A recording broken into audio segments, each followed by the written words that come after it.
Hello everybody, welcome back to my channel. So in today's video, I'm going to be sharing my favorite and most used Procreate features and some tips. This video is kind of all over the place, so I will have timestamps listed down below if there's just a certain thing you want to see. But let's go ahead and start with my canvas settings and size. So I use either this 4K one, and this one is at 3500 pixels by 4500 pixels and 600 DPI. And I always use the color profile sRGB. It's the second one after display, and I use this for everything, and I think the colors turn out really nice.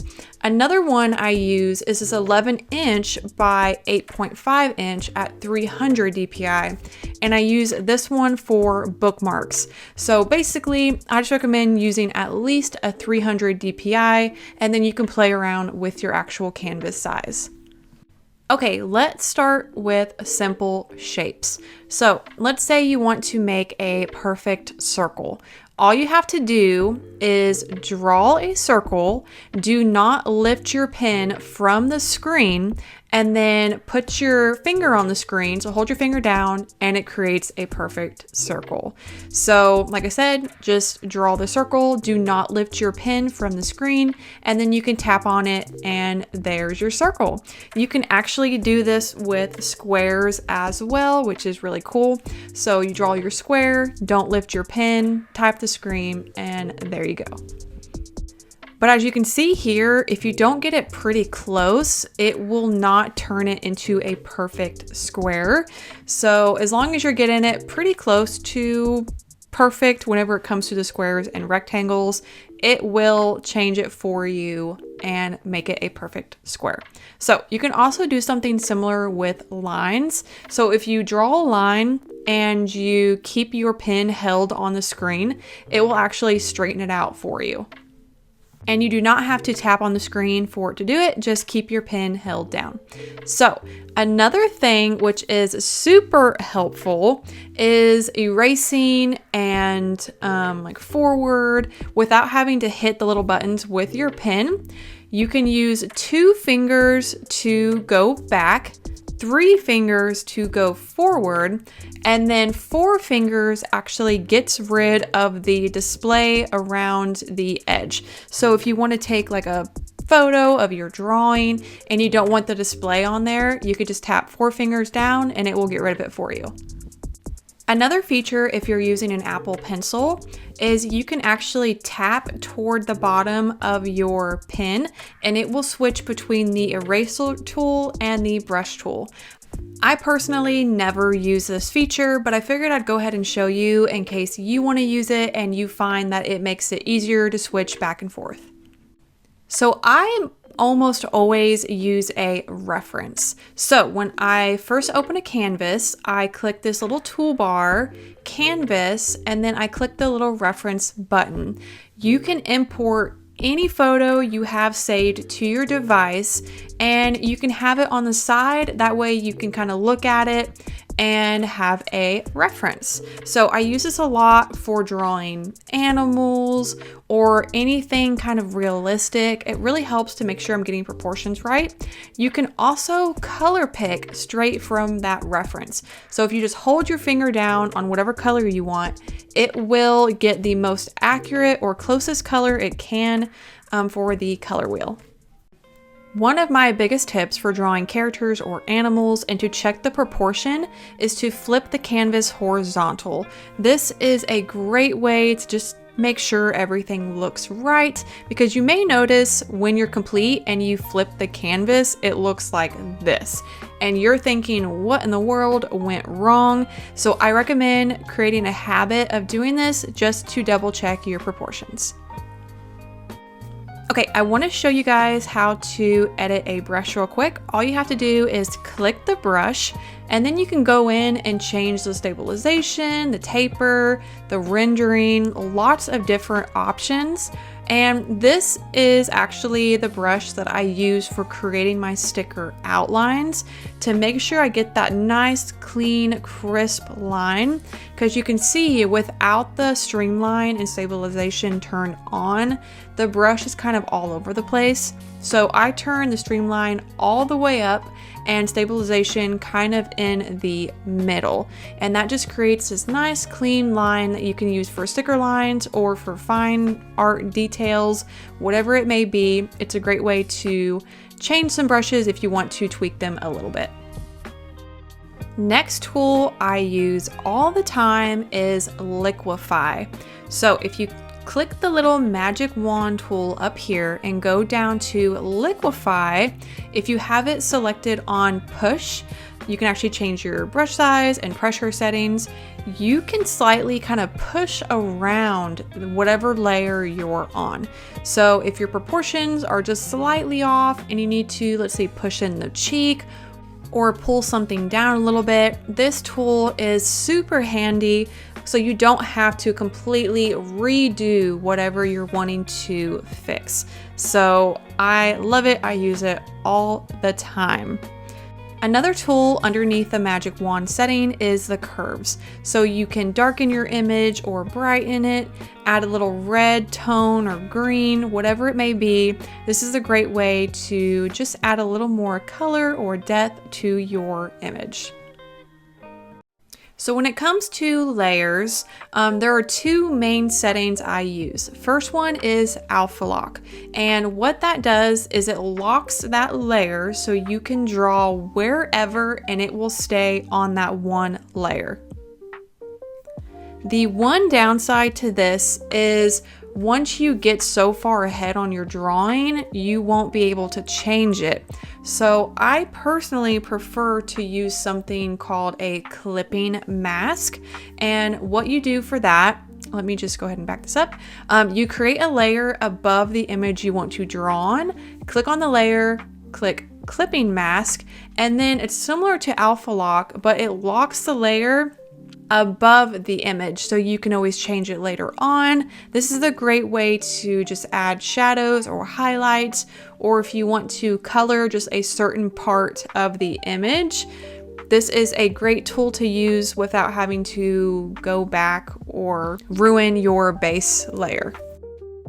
There's also a tool called the Lasso, and with this you can move around certain parts of your image, so you can just kind of select it and then move it around. So let's say this skull was on a separate layer. I could just draw around it and then I could move the skull somewhere else if I didn't like the placement of it. This really only works if you have everything on different layers, which I do whenever I am initially drawing, but once I'm done, I always merge all the layers together. But that's a great tool for moving stuff around. Something else you can do is use the blurring tools under the magic wand setting. So if you want to add some little lights in the background, you can do that by blurring it. There's also motion blur, which makes it look like it's kind of in motion. Just make sure you're doing this on a separate layer, not on your actual drawing layers, because you don't want to blur your entire image. Now I'm going to show you a super easy way to make diamonds or stars as long as all sides are the same. So you can start with your initial shape, then duplicate, select, and make sure uniform and snapping is turned on, and you can just flip it, drag it, and start creating the sides.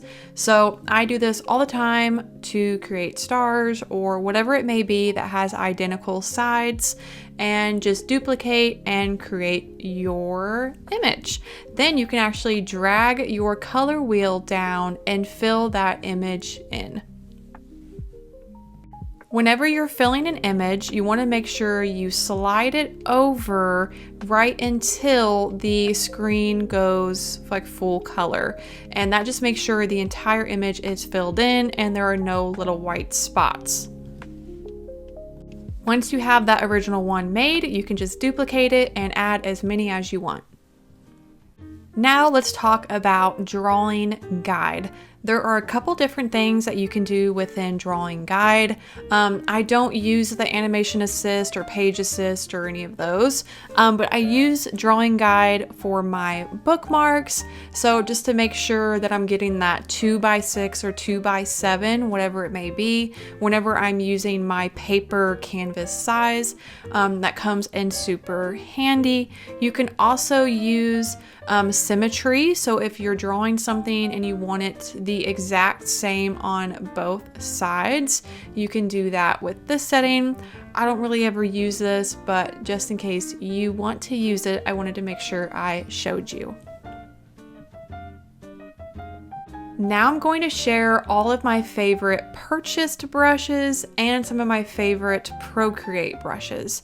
So one of the first brushes that I actually created, and yes, you can create your own brushes, is my digital art Instagram page logo. So that way I can just stamp my logo on my image super easily. And the way you create brushes is you can either select a brush or you can hit the plus sign and upload your own brush.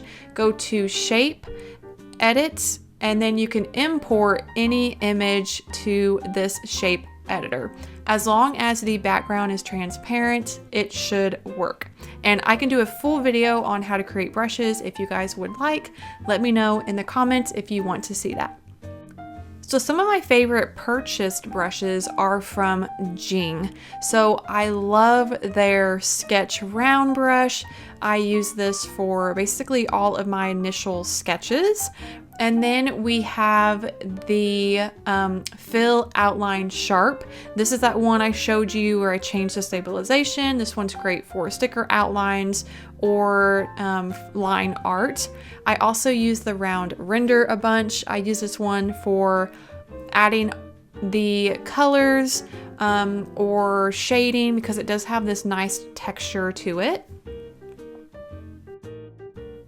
And that's pretty much it for Jing. Another one of my favorite brush artists is Sandra. She has a lot of amazing brushes like freckles and skin texture.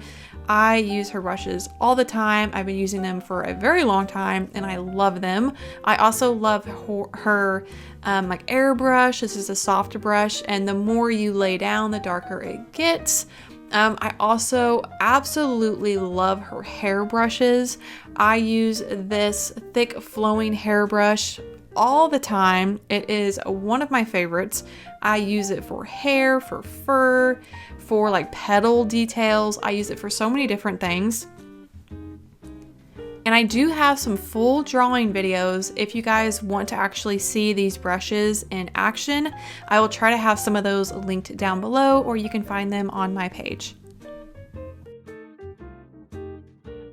So when it comes to brushes that actually are available on Procreate when you first purchase Procreate, I like this peppermint sketch brush. There's also a bunch of different drawing and painting brushes that you can use, so you do not have to purchase brushes if you do not want to. So there's a lot of great ones that just automatically come with Procreate.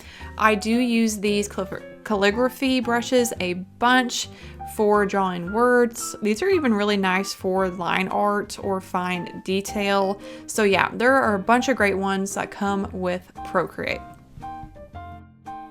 I also really love this grid one. If you want to add a nice grid background to any of your drawings, there are even some little cloud texture ones, which are really cool and super realistic. So I did create a separate digital art Instagram page. So if you want to follow me over there, it's Tabs Art Co. And then of course we have my original Tabs Art Shop page. So if you would like to follow me, but that's it for this video. If you have any further questions, definitely leave them in the comments below. Or if you would like to see a more detailed video on any of the features, let me know. And I will see you in my next video very soon. Have a great day.